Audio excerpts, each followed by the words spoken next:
Brian Cheung is here with the latest installment of Yahoo U for a deep dive into the PPP. Brian? Well, Adam, Yahoo U is in session and virtually, of course, but today we're going to focus on that Paycheck Protection Program, which has generated a lot of controversy over the past few days. But with a re-up of about $310 billion coming very soon, it's worth probably diving into the intricacies of this program and explaining a little bit about exactly how it works. So I'm going to bring up a few slides here just to kind of illustrate the mechanics of how all of this works. So to kind of start off with the terms and conditions, first of all, it's a 2-year loan. And it does have a 1% fixed rate. Now, payments are deferred for 6 months, and the actual principal amount of the loan itself is up to 2 months of payroll costs, plus another 25% to cover other non-payroll expenses like mortgage payments or utility bills, things like that. But what's really important to notice here is that the most that any single PPP application can get is $10 million. So what about forgiveness, right? Because yes, it's a loan, but in some cases it can convert over to a grant. Well, this is where things get a little bit complicated. And I want to show you guys a little bit of these bullet points here. I actually have a laser pointer now, so I'll play around with a little bit of that. But 75% is critical. That's the critical number for the forgiveness aspect of the PPP money. And again, as a reminder, 75% of the loan has to be specifically for payrolls over the 8-week period. Anything less than that and the money will have to be paid back.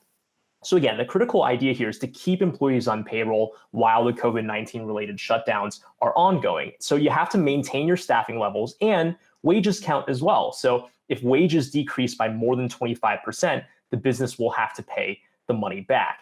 Now, these stipulations here have generated a lot of confusion over how lenders should be interpreting this, right? So for example, what if you laid people off before you took the PPP loan? Do you have to rehire the exact same person? Or maybe do you rehire someone else in the exact same role?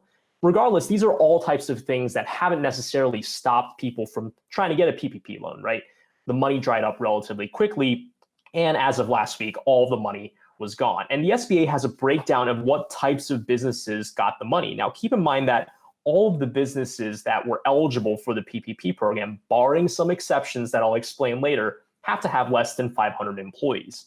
Now, the maximum or the most volume that we saw for loans was in this region, the $350,000 to $1 million range. But the average loan size was actually in this range here, in the $150 to $350. The average loan size was actually about $206,000, according to the SBA. There's also an industry-based breakdown. So these are the top 5 industries that received help. And even though we like to talk a lot about restaurants, right, the restaurant down the street and food services, the number 1 receiver of the money for the PPP was actually construction. They got $45 billion, which was about 13% of the whole pot. Manufacturing got a lot as well. Healthcare, understandably getting a lot of money, about $40 billion. That was about 12% of the total pot. And then there's also other, and other was the 41% of other types of PPP loans. This will cover things like agriculture, real estate, mining, arts, many different types of industries. Now, here's the slide, though, that's got people's blood boiling. These are 6 companies that were among the highest receivers of PPP money. And you see Roots Chris got $20 million. They got Ashford Hospitality Trust, the operator of Ritz-Carlton hotels, that got $29 million. And the question here is, I thought the maximum was supposed to be $10 million, right? What Shake Shack, Taco Cabana, Potbelly got. Well, these guys here, J. Alexander, Ashford, and Roots Chris, were actually able to apply for multiple PPP loans. But now you probably have people saying, Brian, wait, I thought 500 employees was the maximum amount for eligibility under the PPP program. So was there some sort of loophole in the CARES Act that allowed these companies to get some money? Well, here's the important part, is that it actually wasn't a loophole. So here I've got pulled up the actual text of the Small Business Act as amended by the CARES Act, Section 36, subsection D, subsection 3. And what it says here is that any business that employs not more than 500 employees per physical location, which means per Roots Chris Steakhouse location, per Ritz-Carlton location, per Potbelly location, and that has a NAICS code beginning with 72, which, by the way, covers accommodation and food services. These types of companies will still be eligible for the program.